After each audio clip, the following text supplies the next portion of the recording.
Claro. A continuación te presento una versión reescrita en español, fluida, pulida y sin referencias a fechas u horas exactas, pero manteniendo el contenido completo de tu historia. No eliminé eventos importantes, solo limpié el lenguaje, la estructura y quité marcas temporales como, a las 3 de la madrugada, a las 8 de la mañana, etc. Historia reescrita y depurada, sin marcas de tiempo. Eres un peso muerto. Voy a vender esta casa y todo lo que hay aquí.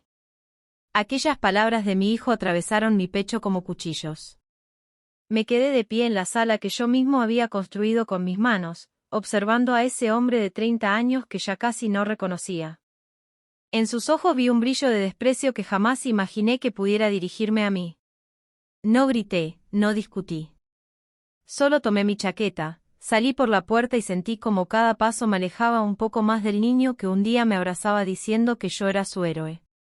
Días después, sentado frente al escritorio del licenciado Mendoza, lo vi abrir un sobremanila con documentos que yo había olvidado. Al leerlos, levantó las cejas con sorpresa y luego me miró con una mezcla de respeto y gravedad. Don Cristóbal, aquí hay un detalle que cambia absolutamente todo. Mi nombre es Cristóbal Gerardo Ponce, tengo 51 años, y esta es la historia de cómo mi propio hijo intentó arrebatarme lo que construí, sin saber que yo siempre estuve un paso delante. 1. El día que mi hijo me corrió de mi casa. Después de escuchar aquellas palabras, eres un peso muerto, salí a caminar sin rumbo por Guadalajara. Pasé por calles llenas de recuerdos, hasta llegar al parque donde solía llevar a Damián cuando era niño. Me senté en una banca y recordé sus risas, su manita aferrada a la mía, su voz diciendo, cuando sea grande quiero ser como tú, papá. Ahora esas palabras dolían como una ironía cruel. Mi teléfono vibró. Un mensaje de él. Ya hablé con una inmobiliaria. En 2 semanas vienen a tasar la propiedad. Busca dónde quedarte. Cada palabra era una bofetada. Me quedé helado. Pero en medio del dolor, de pronto recordé algo que había hecho muchos años atrás.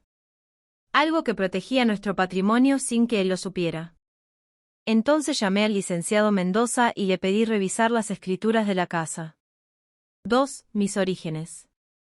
Nací en un barrio humilde de Guadalajara. Mi padre era albañil, mi madre lavaba ropa ajena. Éramos pobres, pero nos sobraba dignidad. Desde los 12 años trabajaba con mi padre en las obras. Aprendí que cada peso se gana con sudor.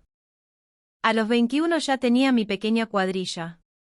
Poco después conocí a Luz María, maestra de primaria, mujer noble y luminosa. Nos casamos y empezamos de cero, trabajando sin descanso para construir un futuro. Cuando supimos que seríamos padres, todo cobró sentido. Damián nació sano y fuerte, con los ojos de su madre y mi terquedad. Desde entonces me juré que jamás le faltaría nada. 3. La casa que construí con mis manos. Cuando Damián era pequeño compramos un terreno con todos nuestros ahorros. Durante años, cada fin de semana, levanté esa casa ladrillo por ladrillo. Luz María eligió colores, ventanas, Damián me pasaba herramientas diciendo que quería ser como yo. Nos mudamos cuando todo estuvo listo. No era una mansión, pero era nuestro hogar, construido con amor. Los años pasaron. Damián creció, estudió, fue a la universidad gracias a mi trabajo y el esfuerzo de su madre. Pero la vida golpeó fuerte cuando Luz María enfermó. Hice todo por salvarla, pero se fue demasiado pronto. Quedé endeudado, pero cumplí mi promesa, Damián terminó sus estudios. Ese día sentí orgullo verdadero. 4. El cambio de mi hijo. Después de graduarse empezó a trabajar en una empresa importante. Al principio todo marchaba bien. Pero poco a poco empezó a avergonzarse de sus orígenes, de mí. Dejó de cenar en casa, criticaba mis muebles, mi forma de vestir, mi trabajo. Luego llegó Valeria, una mujer que miró mi hogar con desprecio desde que cruzó la puerta. Con ella en su vida, Damián cambió aún más. Empezó a sugerir que la casa se veía vieja, que ya no servía. Un día me dijo lo que más me dolió, que era vergonzoso tener un padre albañil. Y entonces descubrió algo, años atrás, por recomendación de un asesor, yo había puesto la casa a su nombre para proteger el patrimonio, sin imaginar que un día usaría eso contra mí. Es mi casa, papá, me dijo. Y creo que ya es hora de que busques dónde vivir. 5. El cumpleaños que desencadenó todo. Quise hacer una carne asada por su cumpleaños. Preparé su comida favorita. Pero llegó con Valeria y sus amigos, diciendo que ya habían comido en un restaurante caro. Me ignoraron toda la tarde. Hasta que escuché la discusión, Valeria exigía vender la casa porque no estaba a su nivel. Me enfrenté a ellos. Lo que dijeron aún me duele. Esta casa huele a pasado, a muerte, a fracaso, dijo Damián. Eres un peso muerto. No sirves para nada, remató. Y anunció que iba a venderla para comprarse algo en un barrio de lujo. Me fui sin mirar atrás, con el alma rota, pero con la mente despierta. 6. El usufructo vitalicio, la carta que cambiaba todo.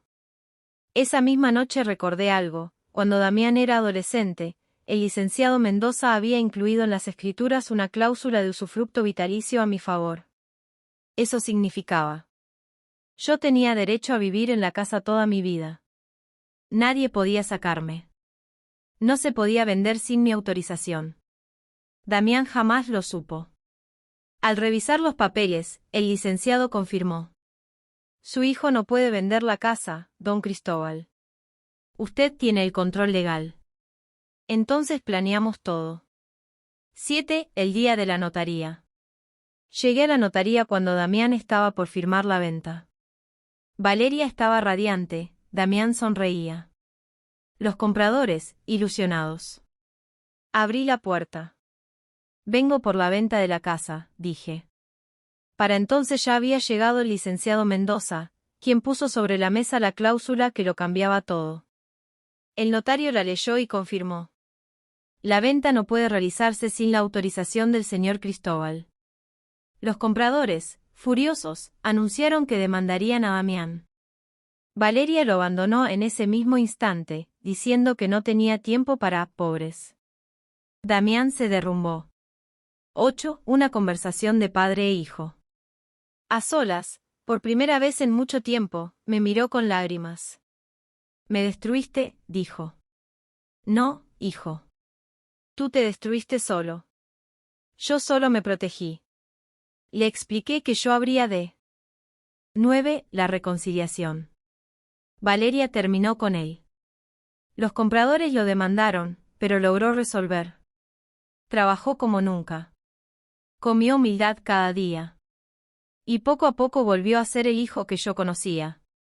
8 meses después, fuimos con el licenciado y firmé la renuncia al usufructo. La casa quedó totalmente a su nombre. ¿Por qué ahora, papá?, me preguntó. Porque ya no necesito un papel para sentirme seguro. Recuperé a mi hijo, y eso vale más que cualquier propiedad. 10. Lo que aprendí. El amor de padre es enorme, pero también necesita límites. Permitir abusos no es amor, es cobardía.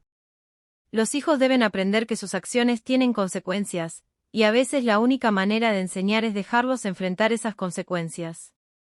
Respeten a sus padres. No por obligación, sino porque algún día entenderán cuánto sacrificaron por ustedes. Si quieres, puedo. Visto blanco grueso hacer una versión más corta. Visto blanco grueso darle tono de cuento, novela, guión o vídeo narrado para redes. Visto blanco grueso separar en capítulos. Visto blanco grueso pulir aún más el estilo. Solo dime qué versión deseas.